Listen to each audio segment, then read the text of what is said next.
सआदत हसन मिंटू की हालात जिंदगी 1933 ईस्वी में शुरू किया और ये तहरीरी काम जो शुरू किया इन्होंने, वो अखबार में कॉलम नवेसी और इदारत के फराइज अंजाम देने लगे। यहाँ से इनकी अदबी जिंदगी का आगाज होता है।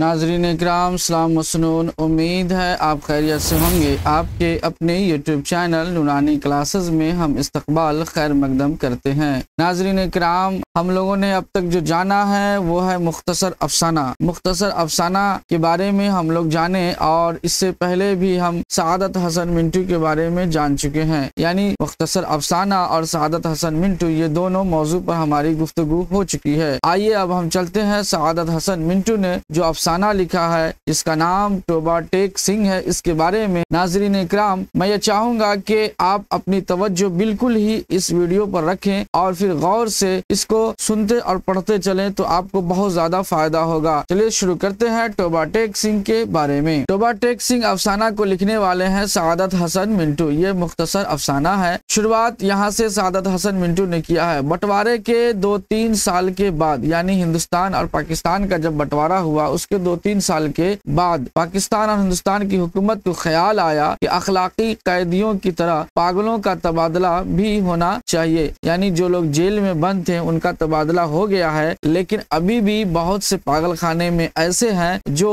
हिंदुस्तान वाले दूसरे मुल्क में हैं और पाकिस्तान वाले हिंदुस्तान मुल्क में मौजूद हैं। यानी जो मुसलमान पागल हिंदुस्तान के पागल खानों में हैं उन्हें पाकिस्तान पहुंचा दिया जाए और जो हिंदू और सिख पाकिस्तान के पागल खानों में हैं उन्हें हिंदुस्तान के हवाले कर दिया जाए। ये दोनों हुकूमत ने आपस में मशवरा किया। उसके बाद कहते हैं कि मालूम नहीं ये बात माकूल थी या गैर माकूल, यानी कि जो मुस्लिम हैं उनको पाकिस्तान भेज दिया जाए पागलों को, और जो हिंदू हैं या सिख हैं उनको हिंदुस्तान भेज दिया जाए। अब वो चाहे उनके अपने पाकिस्तान में हो या हिंदुस्तान में हो, इससे कोई मतलब नहीं। मजहब की बुनियाद पर उसे उसके मुल्क में पहुंचा दिया जाए। यानी जो मुस्लिम है अगर उसके रिश्तेदार उसके अपने अगरचे हिंदुस्तान में है, हिंदुस्तान में भेज दिया जाए अगर वो पाकिस्तान में है तो। इस तरह से ये बातें, तो कहते हैं ये माकूल बात हुई या गैर माकूल, कहते हैं कि ये बात तो नहीं मालूम। बहरहाल दानिशमंदों के फैसले के मुताबिक इधर उधर ऊंची ऊंची सतह पर कॉन्फ्रेंस हुई और बिल आखिर एक दिन पागलों के तबादले के लिए मुकर्रर हो गया कि हाँ फला दिन यहाँ के पागल को वहाँ और वहाँ के पागल को यहाँ भेज दिया जाएगा। कहते हैं अच्छी तरह छानबीन की गई। वो मुसलमान पागल जिनके लवाहिकीन यानी जिनके अपने, जिनके रिश्तेदार, जिनके अहबाब हिंदुस्तान ही में थे वहीं रहने दिए गए थे। जो बाकी थे उनको सरहद पर रवाना कर दिया गया। यहाँ पाकिस्तान में चूंकि करीब करीब तमाम हिंदू सिख जा चुके थे, इसीलिए किसी को रखने रखाने का सवाल ही पैदा नहीं होता। जितने हिंदू सिख पागल थे सब के सब पुलिस की हिफाजत में सरहद पर पहुंचा दिए गए। कहते हैं उधर का मालूम नहीं, लेकिन इधर यानी कि सआदत हसन मिंटू पाकिस्तान में रह करके और इस हालात को पेश कर रहे हैं। उन्होंने कहा, यानी पाकिस्तान की जानिब से उन्होंने कहा कि उधर यानी कि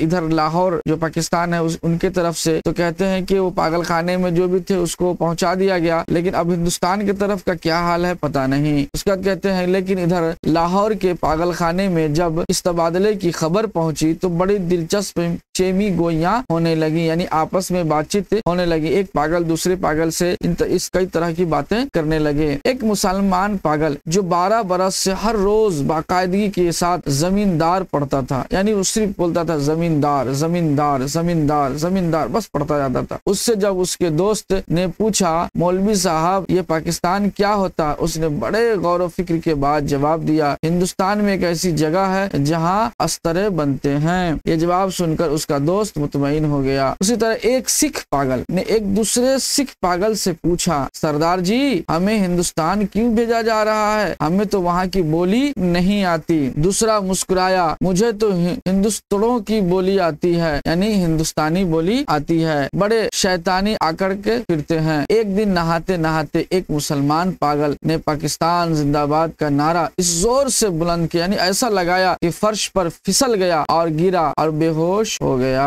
बाज पागल ऐसे भी थे जो पागल नहीं थे, लेकिन उनमें अक्सरियत ऐसे कातिलों की थी जिनके रिश्तेदारों ने अफसरों को दे दिलाकर, यानी कुछ रिश्वत वगैरह दिलाकर पैसा वगैरह दे करके पागल पागल खाने भिजवा दिया था। यानी कि कुछ ऐसे भी थे जो कत्ल किए थे, किसी का मर्डर कर दिए, और उसको फांसी की सजा से बचाने के लिए उनके रिश्तेदार ने अफसरों को, पुलिस वालों को पैसा देकर, रिश्वत दे करके ये साबित कर दिया कि ये पागल है। और जब पागल साबित कर दिया जाता है तो उसे फांसी की सजा नहीं दी जाती है, बल्कि उसे पागल खाने में डाल दिया जाता है। इस तरह से कुछ ऐसे भी लोग थे जो सही थे, जो दिमागी तौर पर पागल नहीं थे, मगर उन्हें पागल बना करके डाल दिया गया था फांसी के फंदे से बच जाएं। ये कुछ समझते थे कि हिंदुस्तान क्यों तकसीम हो रहा है, क्यों बट रहा है, और ये पाकिस्तान क्या है, लेकिन सही वाकयात से वो भी बेखबर थे। बेखबर इसलिए थे क्योंकि पागल खाने के जो हुदूद हैं वो बहुत महदूद होते थे, और जो बाहर की दुनिया थी, बाहर की दुनिया की खबरें पागल खाने के अंदर नहीं आती थी, पागल खाने की खबरें बाहर की दुनिया के लिए नहीं जाती थी। इस तरीके से उन पागलों को बहुत सारी बातें मालूम नहीं होती थी। कहते अखबारों से कुछ पता नहीं चलता था, क्योंकि अखबार में इस तरह की बातें आती नहीं थी, और पहरादार सिपाही अनपढ़ और जाहिल थे, उनकी गुफ्तगू से भी वो कोई नतीजा नहीं निकाल सकते थे। उनको सिर्फ इतना मालूम था कि एक आदमी है जिसका नाम मोहम्मद अली जिन्नाह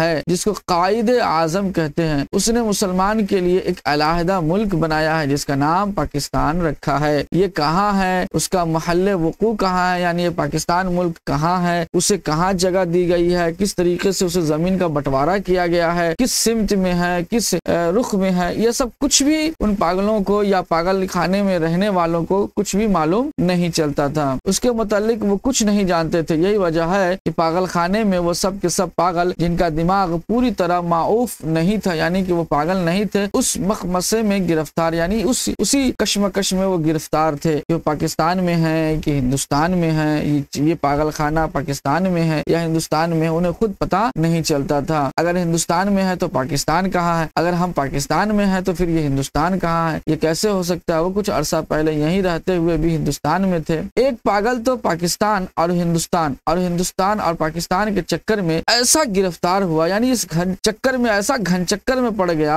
और ज्यादा वो पागल हो गया, उसका दिमाग और ज्यादा खिसक गया। कहते हैं कि झाड़ू देते देते एक दिन दरख्त पर चढ़ गया और टहनी पर बैठ करके 2 घंटे मुसलसल उसने तकरीर किया। कहाँ? पेड़ के ऊपर टहनी पर बैठ करके उसने तकरीर कर दिया। कहते हैं कि जो हिंदुस्तान और पाकिस्तान के नाजुक मसले पर थी, यानी हिंदुस्तान और पाकिस्तान के बारे में वो पागल जो है वो बोलना शुरू कर दिया। सिपाहियों ने उसे नीचे उतरने को कहा तो वो और ऊपर चढ़ गया। डराया धमकाया गया तो उसने कहा कि मैं हिंदुस्तान में रहना चाहता हूँ, ना पाकिस्तान में रहना चाहता हूँ, मैं इसी दरख्त पर रहना चाहता हूँ और इसी दरख्त पर रहूंगा। बड़ी मुश्किलों के बाद जब उसका दौरा सर्द पड़ा, यानी उसके जो पागल का जो दौरा होता है वो सर्द पड़ा, तो फिर वो नीचे उतरा और अपने हिंदू सिख दोस्तों से गले मिल करके रोने लगा। इस ख्याल से उसका दिल भर आया था कि वो उसे छोड़ करके हिंदुस्तान चले जाएंगे। एक MSc पास रेडियो इंजीनियर जो मुसलमान था और दूसरे पागलों से बिल्कुल अलग थलग बाग की एक खास रविश पर सारा दिन खामोश टहलता रहता था, यानी कि बागीचा में जाकर के एक ऐसा खास वो अपना रास्ता मुतय्यन कर रखा था कि यहाँ से जाता वहाँ और फिर वहाँ से यहाँ आता, उसका रोज का यही काम रह गया था। कहते हैं कि यह तब्दीली नमूदार हुई कि उसने तमाम कपड़ा उतार करके और जो दफादार होता है, यानी कि जो पागल खाने में देखभाल करने वाले जो सिपाही लोग होते हैं,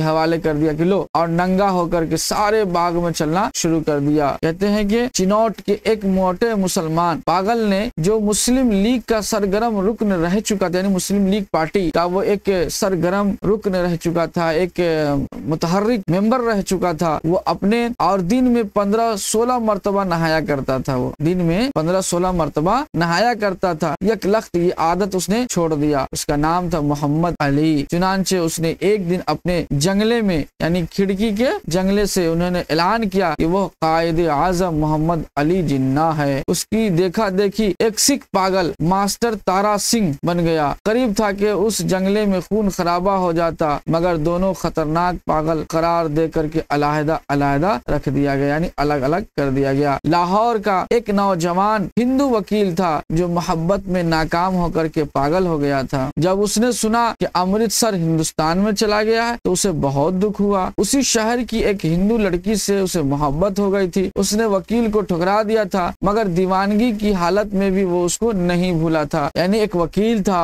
जो हिंदू था और एक हिंदू लड़की से ही वो मोहब्बत करता था, मगर उस लड़की ने उसकी मोहब्बत को ठुकरा दिया तो वो उसकी बेवफाई में यानी उसकी मोहब्बत के ठुकराने के गम में इतना डूबा कि वो पागल हो गया। लेकिन उसके बावजूद भी उसको उसका ख्याल उसकी यादें उसको आती रही। चुनांचे वो उन तमाम हिंदू और मुस्लिम लीडरों को गाली देता था जिन्होंने मिल करके हिंदुस्तान को टुकड़े कर दिया। उसकी महबूबा हिंदुस्तानी बन गई और वो पाकिस्तानी बन गया। जब तबादले की बात शुरू हुई तो वकील को कई पागलों ने समझाया कि वो दिल बुरा ना करे, उसको हिंदुस्तान भेज दिया जाएगा। यानी एक दोस्त दूसरे दोस्त को तसल्ली दे रहे थे पागल खाने में कि तुम घबराओ नहीं, तुम्हारी महबूबा जहाँ है तुमको वहीं भेज दिया जाएगा। अगर तुम्हारी महबूबा अगर पाकिस्तान में है पाकिस्तान, तुम्हारी महबूबा अगर हिंदुस्तान में है तो हिंदुस्तान भेज दिया जाएगा। तुम घबराओ नहीं, तुम दिल छोटा ना करो बल्कि बड़ा रखो। इस हिंदुस्तान में जहाँ उसकी महबूबा रहती है, मगर वो लाहौर छोड़ना नहीं चाहता था। यानी कि वो जो वकील था वो लाहौर भी नहीं छोड़ना चाहता था और उसकी महबूबा हिंदुस्तान चली आई थी तो हिंदुस्तान को भी अलग करना नहीं चाह रहा था। इसलिए उसका ख्याल था कि अमृतसर में उसकी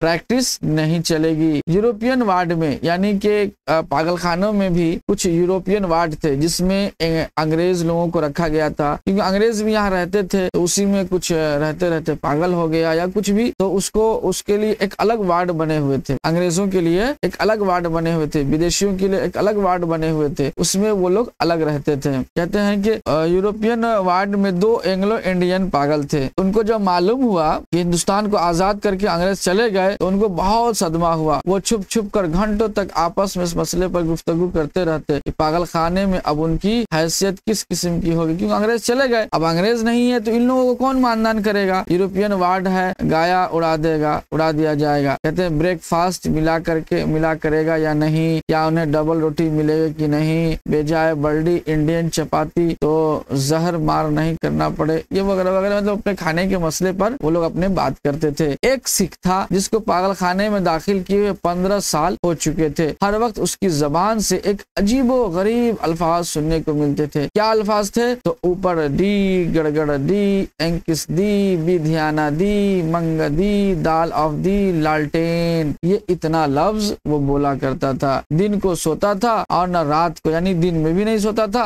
रात में भी नहीं सोता था। पहरेदारों का कहना था कि ये 15 साल से वो एक लम्हे के लिए भी नहीं सोया, लेटा भी नहीं। अलबत्ता कभी कभी किसी दीवार के साथ टेक लगा करके वो थोड़ा सुस्ता लिया करता था। कहते हैं कि हर वक्त खड़े रहने से उसकी पाँव सूज गई थी, यानी उसके पाँव फूल गए थे, पिंडलियां भी फूल गई थी, मगर उस जिस्मानी तकलीफ के बावजूद वो लेट कर आराम नहीं करता था। हिंदुस्तान, पाकिस्तान और पागलों के तबादले के मुतालिक जब कभी पागल खाने में गुफ्तगू होती तो वो गौर से सुनता था। कोई उससे पूछता कि उसका क्या ख्याल है, बताओ, तो बड़ी संजीदगी से जवाब देता, ऊपर दी, गड़गड़ दी, एंकिस दी, विधियाना दी, मंग दी, दाल ऑफ दी, पाकिस्तान गवर्नमेंट, इस तरीके से वो बोलता रहता था। लेकिन बाद में ऑफ दी पाकिस्तान गवर्नमेंट की जगह ऑफ दी टोबाटेक्सिंग गवर्नमेंट ने ले ली, यानी कि ये जो लफ्ज जो दोहराता था वो ऑफ दी पाकिस्तान गवर्नमेंट, इसके जगह पर ये अब बोलने लगा ऑफ दी टोबाटेक्सिंग गवर्नमेंट। ये इस तरह के अल्फाज उसने उसमें मिला दिए और उसको बदल दिए। और उसने दूसरे पागलों से पूछना शुरू किया कि टोबाटेक्सिंग कहाँ है, जहाँ का वो रहने वाला है। लेकिन किसी को मालूम नहीं था कि वो पाकिस्तान में है या हिंदुस्तान में है। जो बताने की कोशिश करते थे वो खुद इस उलझाव में गिरफ्तार थे कि सियालकोट पहले हिंदुस्तान में होता था पर अब सुना है कि पाकिस्तान में है। क्या पता है कि लाहौर जो अब पाकिस्तान में है कल हिंदुस्तान में चला जाए या सारा हिंदुस्तान ही पाकिस्तान बन जाए। और ये भी पर हाथ रखकर कह सकता था कि हिंदुस्तान और पाकिस्तान दोनों किसी दिन सिरे से गायब ही हो जाएं, यानी ना हिंदुस्तान रहे ना पाकिस्तान रहे। इस तरीके से पागल अपने आपस में गुफ्तगू में मशवरा करते थे। इस सिख पागल के केस छिदरे होकर बहुत मुख्तसर रह गए थे, यानी कि उसके जो बाल थे ना वो झड़ने लगे थे और झड़ करके बहुत कम रह गए थे। चूंकि बहुत कम नहाता था इसलिए दाढ़ी और सर के बाल आपस में जम गए थे, जिसके बायस उसकी शक्ल बड़ी भयानक हो गई थी, मगर आदमी बेजरर था, यानी किसी को नुकसान नहीं पहुंचाता था। 15 सालों में उसने कभी किसी से झगड़ा या फसाद नहीं किया था। पागल खाने के जो पुराने मुलाजिम थे वो उसके मुतालिक जानते थे कि टोबा टेक सिंह में उसकी कई जमीनें थी, अच्छा खाता पीता वो जमींदार था कि अचानक दिमाग उसका उलट गया, उसका वो दिमाग खराब हो गया। उसके रिश्तेदार लोहे की मोटी मोटी जंजीरों में उसे बांध कर लाए और पागल खाने में दाखिल करा गए। महीने में एक बार मुलाकात के लिए आते थे और उसकी खैर दरियाफ्त करके चले जाते थे। एक मुद्दत तक ये सिलसिला जारी रहा, पर जब पाकिस्तान हिंदुस्तान की गड़बड़ी शुरू हुई तो उनका आना बंद हो गया। कहते हैं उस पागल का नाम था बिशुन सिंह। क्या नाम था? बिशुन सिंह। मगर उसे टोबा टेक सिंह कहते थे। उसको ये कतई मालूम नहीं था कि दिन कौन सा है, महीना कौन सा है या कितने साल हो चुके हैं, लेकिन हर महीने जब उसके अजीजो अकारिब उससे मिलने के लिए आते थे तो उसे अपने आप पता चल जाता था। यानी उसका हिस्स जो है, यानी उसको उसका जो एहसास करने की जो ताकत थी वो इतनी खतरनाक और इतनी बेहतरीन थी कि वो मालूम कर लेता था कि हमारे कोई रिश्तेदार मिलने के लिए हमसे आ रहे हैं। चुनांचे वह दफदार से कहता था कि उसकी मुलाकात आ रही है। उस दिन अच्छी तरह वो नहाता, बदन पर खूब साबुन घसता, सर में तेल लगाकर कंघा करता, अपने कपड़े जो वो कभी इस्तेमाल नहीं करता था निकलवा के पहनता और यूं सज बन कर मिलने वालों के पास जाता। वो उससे कुछ पूछते तो वो खामोश रहता। कभी कभार वो बोलता, ऊपर दी, गड़बड़ दी, एंकिस दी, विधियाना दी, मंग दी, दाल ऑफ दी लालटेन कह देता। उसकी एक लड़की थी जो हर महीने एक उंगली बढ़ती थी। 15 वर्षों में वो बड़ी हो गई, जवान हो गई थी। बिशुन सिंह उसको पहचानता ही नहीं था। वो बच्ची थी, जब भी अपने बाप को देखकर रोती थी। जवान हुई तब भी उसकी आंखों से आंसू बहते थे। पाकिस्तान और हिंदुस्तान का किस्सा शुरू हुआ तो उसने दूसरे पागलों से पूछना शुरू किया कि टोबा टेक सिंह कहाँ है। जब इत्मीनान बख्श जवाब न मिला तो उसकी कुरेद दिन ब दिन बढ़ती चली गई। यानी उसकी जो खोज है, उसकी जो पूछने की का जो सिलसिला था वो बढ़ता चला गया। अब मुलाकात भी नहीं आती थी, यानी कोई उससे मिलने के लिए भी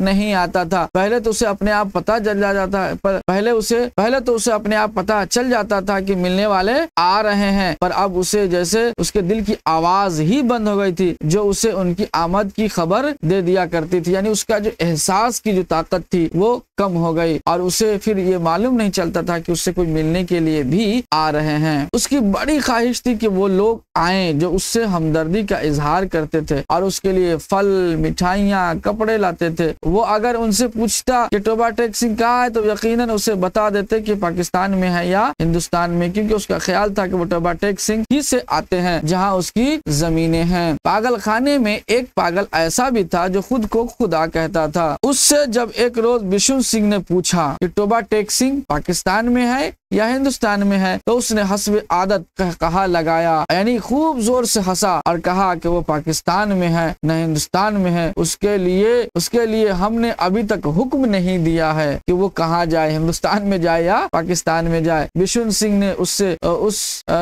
ने उस खुदा से कई मरतबा बड़ी मिन्नत और समाजत की और कहा कि वो हुक्म दे दे कि वो झंझट खत्म हो जाए, या तो वो उसको भेजना है तो इधर भेजे ना तो उधर भेजे। इस तरीके से वो उससे रिक्वेस्ट करता था, मगर वो बहुत मसरूफ था। कौन? जो अपने आप को खुदा कहता था, वो पागल, इसलिए कि उसे और बेशुमार हुक्म देने थे। एक दिन तंग आकर के वो उस पर बरस पड़ा और कहा, ऊपर दी, गड़गड़ दी, एंकिस दी, बेधियाना दी, मंग दी, दाल ऑफ वाहे गुरुजी व खालसा एंड वाहे गुरुजी की फतह। जो बोले सोनेहाल, सत श्री अकाल। उसका शायद ये मतलब था कि तुम मुसलमानों के खुदा हो, सिखों के खुदा होते तो जरूर मेरी सुन लेते। तबादले से कुछ दिन पहले टोबा टेक सिंह या एक मुसलमान जो उसका दोस्त था मुलाकात के लिए आया। पहले वो कभी नहीं आता था। जब बिशुन सिंह ने उसे देखा तो एक तरफ हट गया और वापस जाने लगा, मगर सिपाहियों ने उसे रोका। ये तुमसे मिलने आया है, तुम्हारा दोस्त फजले दीन है। बिशुन सिंह ने फजले दीन को एक नजर देखा और कुछ बड़बड़ाने लगा। फजले दीन ने आगे बढ़कर उसके कंधे पर हाथ रखा। मैं बहुत दिनों से सोच रहा था कि तुमसे मिलूं, लेकिन फुर्सत न मिली। तुम्हारे सब आदमी खैरियत से हिंदुस्तान चले गए थे। मुझसे जितनी मदद हो सकी मैंने किया। तुम्हारी बेटी रूप, वो कुछ कहते कहते रुक गया। बिशुन सिंह कुछ याद करने लगा। बेटी रूप कौर? फजलुद्दीन ने रुककर कहा, हाँ वो भी ठीक ठाक है, उनके साथ ही चली गई थी। बिशुन सिंह खामोश रहा। फजलुद्दीन ने कहना शुरू किया, उन्होंने मुझसे कहा था कि तुम्हारी खैरियत पूछता रहूं। अब मैंने सुना है कि तुम तुम हिंदुस्तान जा रहे हो। भाई बिलेर सिंह और भाई विधावा सिंह से मेरा सलाम कहना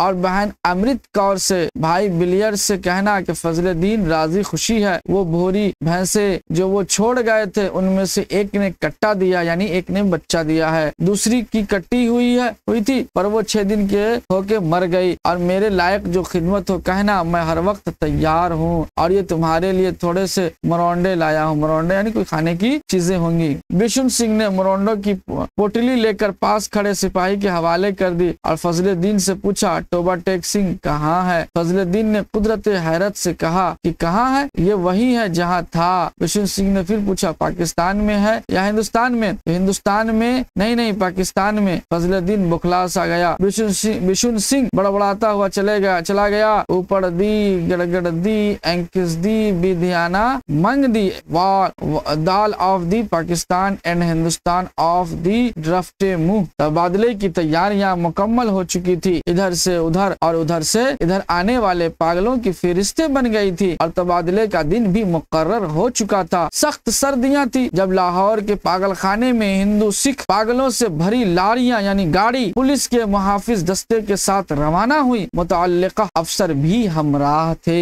वाहेगा के बोर्ड पर तरफैन के सुपरिटेंडेंट एक दूसरे से मिले और इब्तदाई कार्रवाई खत्म होने के बाद तबादला शुरू हो गया, जो रात भर जारी रहा। इधर के पागल उधर जाने लगे सरहद के पार और उधर के पागल इधर सरहद की इस तरफ आने लगे। रात भर ये सिलसिला चलता रहा। पागलों को लॉरियों से निकालना और उनको दूसरे अफसरों के हवाले करना बड़ा कठिन काम था। बाज तो बाहर निकलते ही नहीं थे और जो निकल जाते थे वो निकलने पर अजामत होते, उनको संभालना मुश्किल हो जाता था क्योंकि इधर उधर भाग जाते थे। वो जो नंगे थे उनको कपड़े पहनाए जाते थे और वो फाड़ कर अपने तन से अलग कर देते थे। कोई गालियां बक रहा है, कोई गा रहा है, आपस में लड़ झगड़ रहे हैं, रो रहे हैं, बिलक रहे हैं, कान पड़ी आवाज सुनी नहीं दे रही थी। यानी कि पागलों को अलग अलग उसकी एक्टिविटी थे और उस एक्टिविटी में अफसर एक दूसरे का तबादला कर रहे थे। इधर के पागल को उधर भेज रहे थे, उधर के पागल को इधर भेज रहे थे और ये पूरा माहौल और पूरा इन्वायरमेंट इस तरीके से बना हुआ था कि एकदम शोर ही शोर थे। पागल कोई चीख रहा है, कोई चिल्ला रहा है, कोई रो रहा है, कोई गा रहा है, कोई हंस रहा है, कोई गाली दे रहा है, वगैरह वगैरह बहुत सारी बातें होती थी। आप तसव्वुर करें कि अगर 2-4 पागल आपके आसपास में हो जाए तो फिर हमारा आपका क्या हाल होगा, उस वक्त का क्या हाल रहा होगा। और कितने खूबसूरत अंदाज में ये सादत हसन मिंटू ने इस अफसाना को लिखा है। यहाँ ये बातें गौर करने वाली हैं। पागल औरतों का शोर गौगा अलग था और सर्दी इतनी कड़ाके की थी कि दांत से दांत बज रहे थे। पागलों की अक्सरियत उस तबादले के हक में नहीं थे, यानी कि उनका कहना था कि हम जहाँ हैं वहीं रहे, हम जहाँ हैं वहीं रहे। इसलिए उनकी समझ में नहीं आता था कि उन्हें अपनी जगह से उखाड़ कर कहाँ फेंका जा रहा है, वो जा कहाँ रहा है, वो कहाँ से आ रहा है, कुछ भी उसको मालूम नहीं चलता था। वो चंद जो कुछ सोच सकते थे, पाकिस्तान जिंदाबाद, पाकिस्तान मुर्दाबाद के नारे लगा रहे थे। 2-3 मरतबा फसाद होते होते बचा, क्योंकि बाद मुसलमान और सिखों के ये नारे सुनकर तैश आ गया था। जब बिशुन सिंह की बारी आई और वाहेगा उस पार मुतअल्लिका अफसर उसका नाम रजिस्टर में दर्ज करने लगा तो उसने पूछा कि टोबा टेक सिंह कहाँ है, पाकिस्तान में है या हिंदुस्तान में है? मुतअल्लिका अफसर हंसा और कहा कि पाकिस्तान में है। ये सुनकर बिशुन सिंह उछलकर एक तरफ हटा और दौड़कर अपने बाकी मानदार साथियों के पास पहुंच गया। पाकिस्तानी सिपाहियों ने उसे पकड़ लिया और दूसरी तरफ ले जाने लगा, मगर उसने चलने से इनकार कर दिया। टोबा टेक सिंह यहाँ है और जोर जोर से चिल्लाने लगा, ऊपर दी गड़गड़ दी एंकिस दी बिधियाना दी मंग दी दाल ऑफ टोबा टेक सिंह एंड पाकिस्तान। ये इस तरह से वो बोलने लगा। उसे बहुत समझाया गया कि देखो अब टोबा टेक सिंह हिंदुस्तान में चला गया है, अगर नहीं गया है तो उसे फौरन वहाँ भेज दिया जाएगा, मगर वो नहीं माना। जब उसको जबरदस्ती दूसरी तरफ ले जाने की कोशिश की गई तो वो दरमियान में एक जगह इस अंदाज पर अपनी सूजी हुई टांगों में खड़ा हो गया जैसे अब उसे कोई ताकत वहां से हिला नहीं सकती है। आदमी चूंकि बेजरर था, किसी को नुकसान नहीं पहुंचा रहा था, इसलिए उसे मजीद जबरदस्ती नहीं की गई, उसको वहीं खड़े रहने दिया गया और तबादले के बाकी काम शुरू रहे। सूरज निकलने से पहले पहले साकितो सामित बिशुन सिंह के हल्क से एक फलक शिगाफ चीख निकली, यानी एक ऐसी चीख जिससे कि आसमान के यूं कहावत है कि आसमान में भी शिगाफ यानी कि सुराख हो जाए। इधर उधर कई अफसर दौड़े आए, देखा कि वो आदमी जो 15 सालों तक जिसने न तो दिन में न तो रात में कभी भी न सोया और अपनी टांगों पर खड़ा रहा, औंधे मुंह लेटा हुआ है। उधर खारदार तारों के पीछे हिंदुस्तान था, इधर वैसे ही तारों के पीछे पाकिस्तान था। दरमियान में जमीन के उस टुकड़े पर जिसका कोई नाम नहीं था, टोबा टेक सिंह पड़ा हुआ था। तो ये थे नाजरीन इकराम टोबा टेक सिंह की कहानी, जो सआदत हसन मिंटू ने बड़े ही खूबसूरत अंदाज में पेश किया है। नाजरीन इकराम, इसको पढ़ने के बाद आप जरूर पढ़ें। किताब अगर आपको दस्तयाब है तो आप जरूर इस कहानी को पढ़िए और फिर उस वक्त के हालात को आप अपने दिल में सोचिए, दिमाग में सोचिए, तसव्वुर में रखिए और फिर इस कहानी को पढ़िए, बहुत मजा आएगा। और मैं ये यकीन करता हूँ कि आपको इस कहानी के हर एक नुक्ता और हर एक गोशा आपको बिल्कुल वैसे समझ में आ जाएगा जैसे कि आप इस कहानी को पढ़ नहीं रहे हैं बल्कि इस कहानी को देख रहे हैं। तो नाज़रीन इकराम, ये थे टोबा टेक सिंह के बारे में जो सआदत हसन मिंटू ने लिखा है मुख्तसर अफसाना में। अब हमें इजाजत दीजिए, लेकिन हम रिक्वेस्ट करेंगे कि आप हमारे YouTube चैनल नूरानी क्लासेस को सब्सक्राइब कर लीजिए, लाइक कीजिए, शेयर कीजिए दोस्तों में और कमेंट भी जरूर कीजिए। तो फिर इजाजत दीजिए अपने दोस्त बद्र आलम शमसी को, फिर अगली वीडियो में मुलाकात होगी। अस्सलामु अलैकुम।